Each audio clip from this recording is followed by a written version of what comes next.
That was different music. I wasn't expecting that. But anyway, I didn't think we would get welcome. the full 30-second countdown either. That was incredible. Welcome to a special Friday afternoon lunchbox edition of Pod by the Bay. I'm Anthony Vito, Robert Steeg. Before we do anything else to talk about this press conference, again, Home Field Apparel, 15% off your first order by using our code BAY15. Or if you use our affiliate link, that also helps us as well. Home Field Apparel, you all know the drill at this point. But make sure if you keep buying, they release some really cool corduroy hats that are awesome.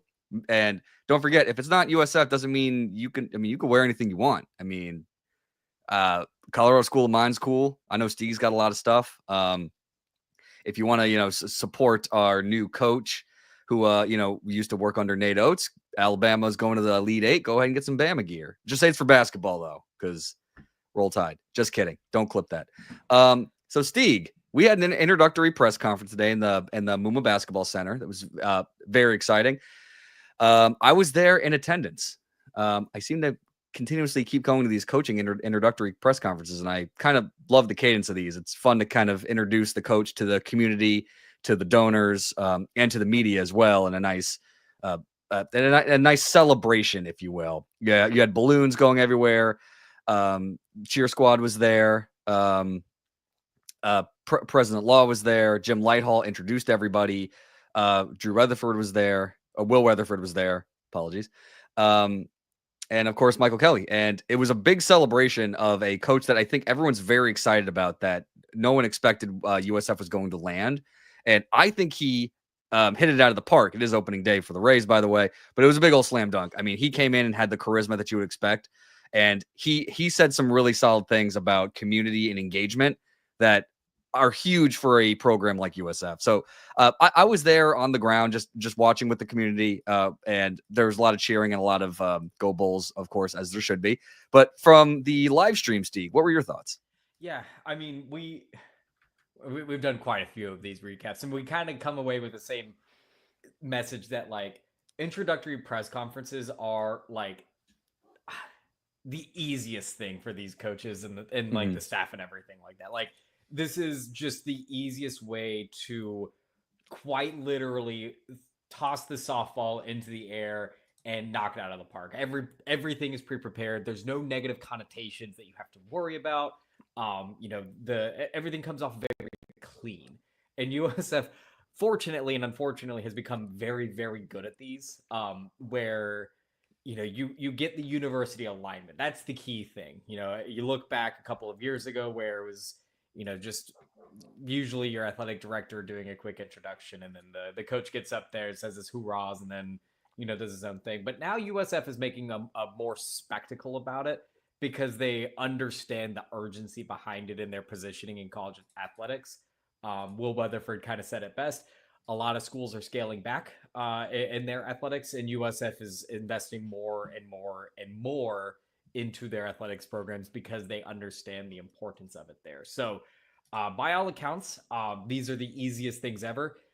That doesn't mean that it's not a home run, not a grand slam, not a slam dunk, however, which way moniker you want to, use for describing this.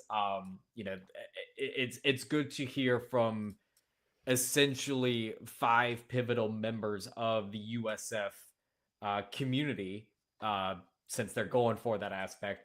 Get Jim Lighthall, who, many fans will recognize from radio. Will Weatherford obviously has a huge visibility. Getting Michael Kelly up there, Bryan Hodgson, and then Ray Law, up to kind of give the full university alignment top to bottom. Really makes it a good spectacle for not only your coach that you just hired that said, hey, we have this university alignment, shows it to the fans as well. And you're kind of broadcasting across the country too. Really quick sound bites that you can get that talks about, what USF has to offer at the table. So, yeah, easy, but great stuff. I always like these. These are fun to go to. I'm jealous because they always do these on days that I can't go to them. And that's why you always, I'm like, Vito, I need you there. Yeah, it's funny. I always chat with people. It's like, I don't do boots on the ground much, but I tend to always come to these intro press conferences. The only reason I didn't go to Amir's was because I was in Italy, which was a little bit of a problem to get back. I agree with you. It's always just kind of when you want to try to get all these easy dubs, if you will, to get the community involved. But the charisma's definitely there. I mean, there are portions where like he said all the right things that people were thinking. Then he mentioned Amir, said he did a relationship with Coach. Um, and the first thing that I think wasn't said, wasn't brought up as it shouldn't be, but just from us as a fan base, just as you as the listeners of us, like I really hope there's no comparisons here. This is just a completely different shade of what USF men's basketball can be, and I just really don't want to see the whole. This is what Amir did. This is what you need to do, or this is how Amir accomplished this. This is what needs to happen. But the biggest thing that he did mention to carry on, he said, Coach Amir did a phenomenal job. He set the foundation here, and he just wants to continue that by hanging out a bunch more banners, as he pointed to the regular season championship in the Muma Center. One thing that really got to me, and this was carrying over from when Golesh was introduced as well. So he said he's been coach of the SEC, and there's nothing that this place that USF doesn't have that those places do. And when you talk like facilities wise and what they're building and what they're doing, Golesh said the same thing. They have the alignment and they have the collective, the NIL structure. And when multiple coaches are saying it and believing in it as well, that really makes you raise that eyebrow of, okay, we're really setting, or USF is really setting themselves up for what the next step is, not necessarily just what here is. And he mentioned that that's what intrigued him the most about Tampa Bay area. He did kind of joke that there were other jobs that were out there. And I think he specifically said something like, and there was one job that specifically decided to agree to it before I did. Obviously no names are said, but when you have a field of choices to pick from and you pick here, there's always reasons. So it's nice to know that he believes in the Tampa Bay area, what USF is, and that Michael Kelly is a heck of a salesman to be able to pitch what the vision is here and what the accomplishments are as well. Yeah, no, absolutely. It's tiring at times whenever we hear the whole like Power Four and everything except for conference affiliation or whatever. But it does stand to some merit that USF is one of very few schools outside of those power conferences that continuously invest into their programs from top to bottom. It's not just a football thing; it's a basketball thing, it's a track thing, it's a baseball thing. Like they're continuously putting forth this vision of excellence. Sometimes it results in wins, sometimes it doesn't.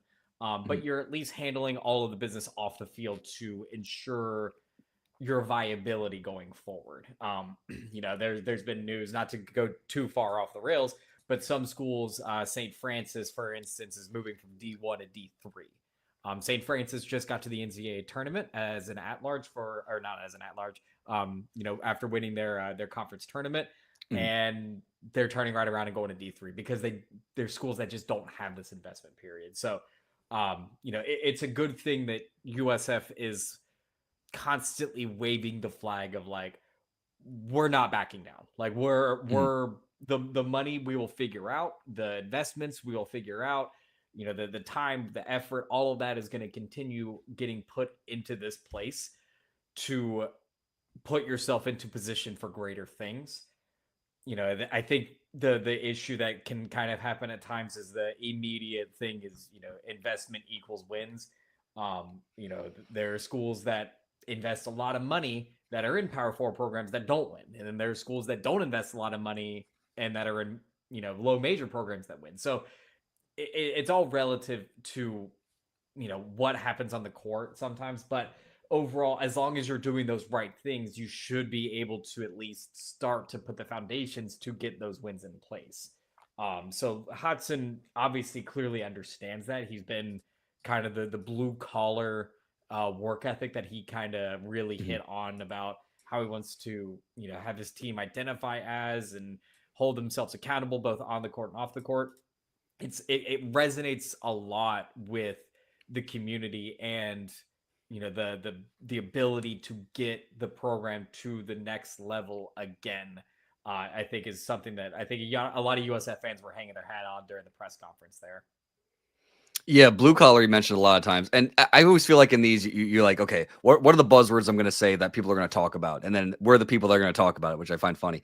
But he said blue collar on both sides of the floor, offensively aggressive, efficient, and structured. Defensively, they'll be physical, disruptive, and detailed. Um, Obviously, those are buzzwords that you use, but he's actually put that at Arkansas State. And needless to say, Arkansas State is never historically a powerhouse. This is where it really shows you where a coach can come into a program, completely renovate it to this is what a play style that we can win here, and here's some players that will buy into that play style. And you can tell by all the transfers, which we'll talk about here in a second, that have committed to USF, that they are committed to that play style that Coach Hodge is wanting to put forth. And that's always really exciting to see that, to say this is what has success. And it was kind of just a funny thing. Michael Kelly kind of said it was like, oh, it's a funny coincidence that last night Alabama, shot 1 billion threes to go to the Elite Eight, because that's like a really good advertisement to say, as a Nate Oates former assistant, this is what we want to do. This is what is going to be USF basketball from here on out. That sort of play style, and of course, Chris Youngblood was on the Bulls last year and kind of got a vibe of that. But aggressive on the offensive side of the floor, physical on the defensive side of the floor, not much you can ask. I mean, that would be really exciting if they can put what he had at Arkansas State almost immediately with the players that he has on board. And of course, some big news with CJ Brown deciding to stay and commit with USF. Yeah, I mean that's huge for USF. I know that there's a lot of let's just call a spade a spade. There's been a lot of I'm trying to think of the most tactful way I can say this. We're in a very different age of college athletics where you're going to see more commitments towards coaches rather than the actual programs themselves, but also keeping an eye on your own market viability as well. And being candid, a guy like Jaden Reed, he has a market for himself. He was a high volume scorer for USF the last 2 years. He entered the transfer portal. He can go out and make a ton of money. God bless him. He committed to this program for a year, and he probably needs that fresh start to get himself into the right place mentally. You could see him at times last year kind of not being totally in it. But a guy like CJ Brown, getting him back, every guy is going to have their own individual story. That's the thing to remember about recruiting. And I'm sure Coach Hodgson will probably say the same thing, is these guys are all individuals. You can find bits and pieces to their game to help the puzzle all fit together. But ultimately, a guy might be in there for money. A guy might be in there for experience. A guy might be in there for wins. Whatever that looks like, you have to find a way to have that, that puzzle fit to put the best 5 guys on the floor at any particular time and produce at a high level. And the thing that I kept on hearing from Hodgson during his conference his press conference was, the recruiting is important because you want high quality guys as well. You can score 40 points a game, but if you're not a good quality man, that's not part of what this program is going to be identifying as. So that's a really key thing that I took away from it as well. It's something that Golish talked about. It's something that Amir's talked about. It's something that successful coaches talk about. It's like, we want to win. We're not going to sacrifice our integrity for those wins, though. Yeah. And he mentioned, and a lot of these, everyone kind of says it to start, but you can really see it. I didn't know his upbringing until I went to this. And I know that you guys mentioned it on the pod. It just didn't really resonate with me that he had a non-traditional childhood, that he was in the foster care system. So he mentioned how he learned how to interact with a lot of different people with a lot of different backgrounds, and everyone has their own story. That's part of that, I imagine. But he mentioned that as he starts filling out the staff, that culture is the accumulation of good people. So that really helps predicate that, because it's not just you as the head coach trying to teach teach these young men. It's also your staff buying into that and being part of that. And I know Amir did that as well. But one thing he said was opportunity to make a lasting impact, unconditional loyalty and love for the players, and to develop skills and traits long after that ball stops bouncing. I love idioms, man. But that's that was just a great way to put that. This is how we're going to build our roster for talent, but also help everyone after you graduate. I also do want to say, because I didn't bring it up, and I've been saying it in the Discord a lot, I feel really like, I understand it's a business and this is what it is. I feel really bad for Arkansas State, because you get a guy like this who comes in, changes your trajectory almost instantly, and you have success. You have people who enjoy basketball now coming and enjoying what this coach is doing. And you leave, and then you also leave the player, and then you start seeing players transferring. You had some players graduate who were part of your starters, and then some of your recruits also go. It's a business, and I completely understand that it happens. But it just, my heart goes out for that as like a fellow mid-major. Just know that it really stinks that can happen. But again, I enjoyed everything that he said, and this is going to be pretty exciting to see moving forward. Yeah, no, absolutely. That it sucks. It's the cost of doing business, and I'm sure. They say I'm going to preemptively say this in like 2 to 3 years from now, we're probably going to be the exact same boat of like, oh my god, we just got a 5-star commit out of like Tampa Catholic that like, our Hodgson left to go coach at Virginia. Like shit, like, and he just yeah. It's the cycle of sports. Enjoy. That was the message during the run with Amir, right? Enjoy this. Like, let's not focus on next year. Let's not focus on how we can replicate this. Enjoy the moments, because that's the important part. And we had a question that I want to get to. So from my understanding, Hodgson and Amir didn't necessarily have a relationship outside of just also both being coaches. I'm sure they've crossed paths on the recruiting trails and everything before. But it is nice for us to have a coach that recognizes his impact, Amir's impact in his short time here at USF, while also understanding that he is his own individual. I posted a tweet about this that, the last thing we need to do here now going forward is looking at what Coach Hodgson's doing and comparing that to Amir, whether that's wins, whether that's playing style, whatever that looks like. He is his own individual. These players are their own individuals. We can't just compare this. Like this, it's very unfair. Sure, there's going to be natural comparisons when you look at statistics or anything like that. But that's the overarching message to kind of keep in mind. But I think importantly, we can kind of transition into the recruiting side of things. CJ Brown announced this morning prior to the press conference that he's going to be returning to USF after entering the transfer portal.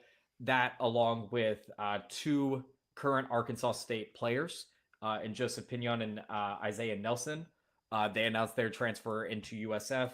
And then 2 players, I'm going to look up their names because one of them has a more complicated name than I'm willing to, admit.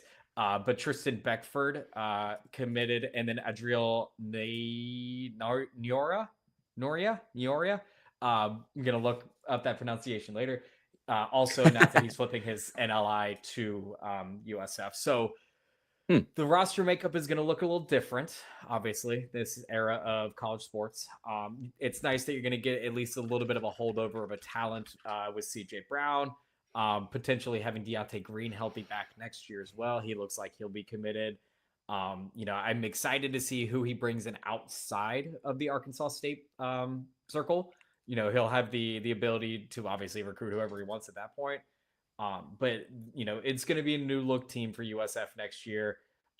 He seems very oriented on, getting the recruits in, getting the players in, doing what he needs to do there, getting his staff assembled, but also getting out into the community. That seemed like it was also a very key part, interacting with SoFlo Rodeo, interacting with the student base as well. He seems extremely community oriented, and I'm sure that kind of got conveyed to you as well during the presser, right? Oh, absolutely.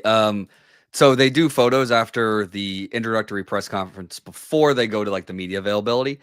So he was taking photos. I posted a lot in the Discord. I think I posted the one with him and Michael Kelly.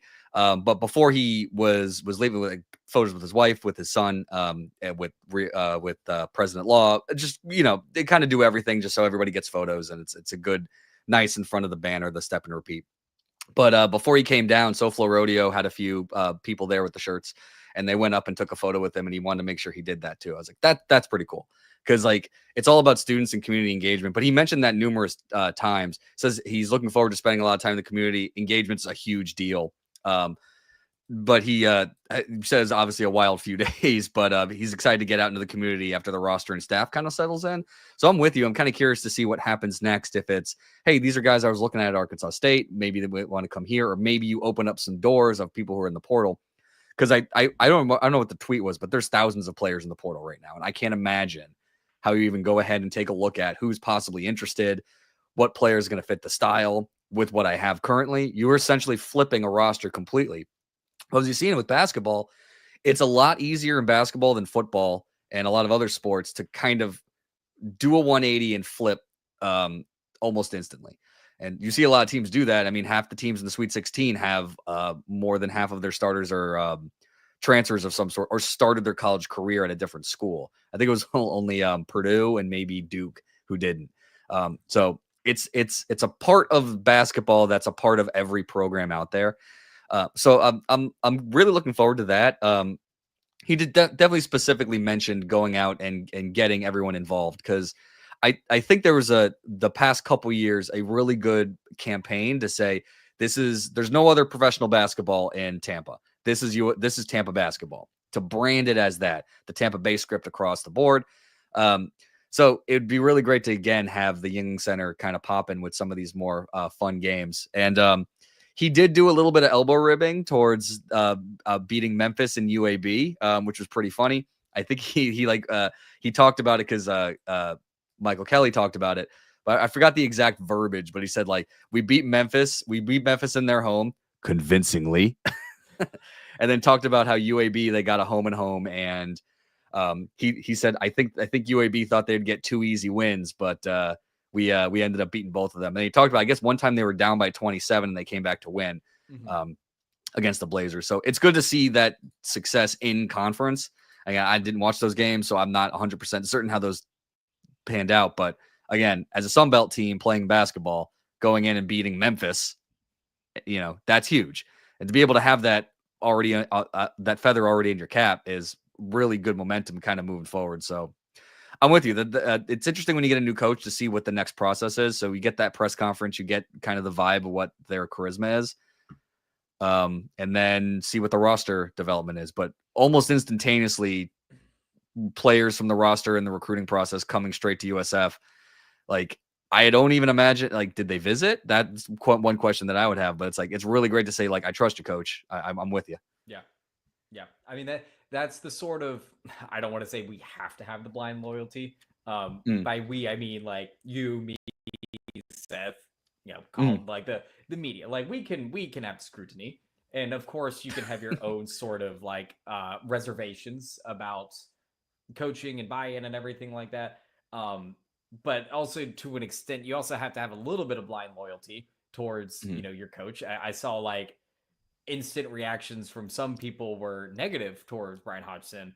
Many of those people have probably flipped their, allegiances at that point, into believing in him. But, the guy's clearly got a good work ethic behind him. He clearly has a winning history behind him.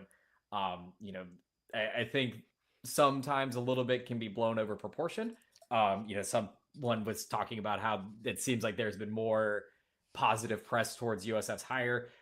Every base to peel back the curtain a little bit. What happens after every single coach gets hired is whomever's marketing department usually will message former mentors or former players or blah blah blah and be like, hey, can you post out a little positivity? It's good interaction for them, it's good interaction for the new coach, blah blah blah. It happens every time. I'm sure if you go back and look at Doug Gottlieb and his hiring at Green Bay, you'll probably find at least 5 or 6 tweets that are like, oh, great hire. Oh, but that's not to say that this isn't a great hire. It's just something to keep in mind that, everyone is going to say positive things about it. Of course, they have to put in the work. The Sun Belt, while can be competitive at times, isn't nearly as competitive as obviously the American. You have to deal with Memphis, who has seemingly unlimited NIL when it comes to basketball. You have storied programs UAB and UNT have been hot teams recently. Florida Atlantic seems like they're on an upward trajectory. You still have to come in and you still have to win those games, right? Yep. But it's nice to have a coach who seems like he has the ability to get a little bit more juice into the program inherently, since he has the next 224 days to have nothing but positive PR around the program. Whatever happens after game one is whatever happens after game one. But right now, he can do the easiest things to get into everyone's good graces around the Tampa Bay area, which I we've been down this road before. He knows what to do. This is no question about can he do it. It's how quickly he can do it at this point. Yeah, I agree with you 100%. And what I will say is, like, when people are negative, unless it's a hire that's a controversial hire, not necessarily on the court, but just like with other things. This is the time to be like the most enthusiastic about a hire, because you get a brand new coach, you can go ahead and see what the vision is and say, you know what, I'm on board 100%.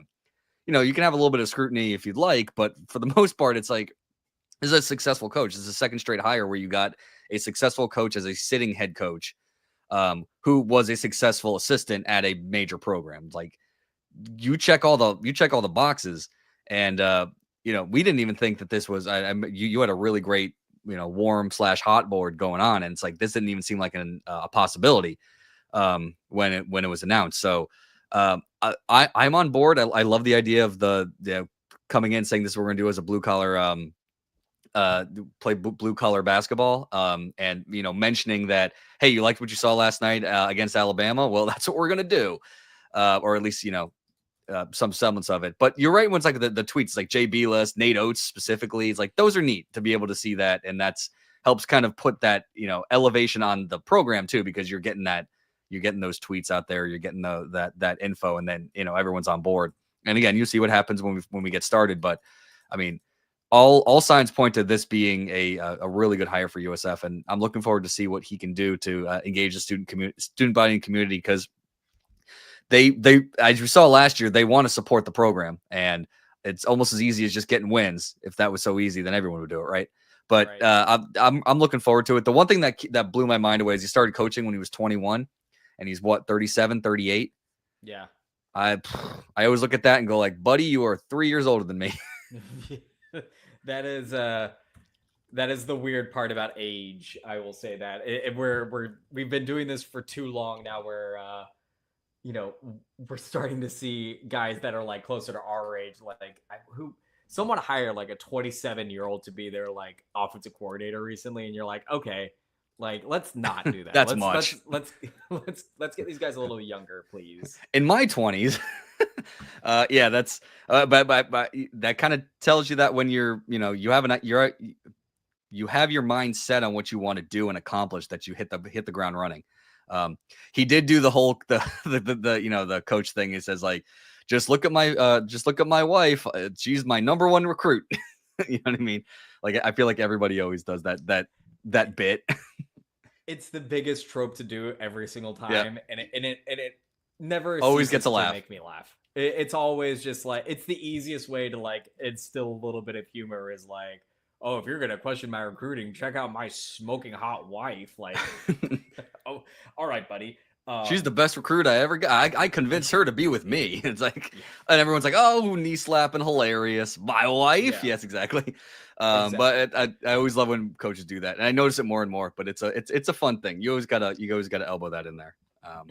Yeah, it's the easy. It's like saying whatever the school's like thing is at the end of your press conference, or we're doing the hand sign or anything. Like, it's the easiest way to just get a few brownie points. It makes it funny.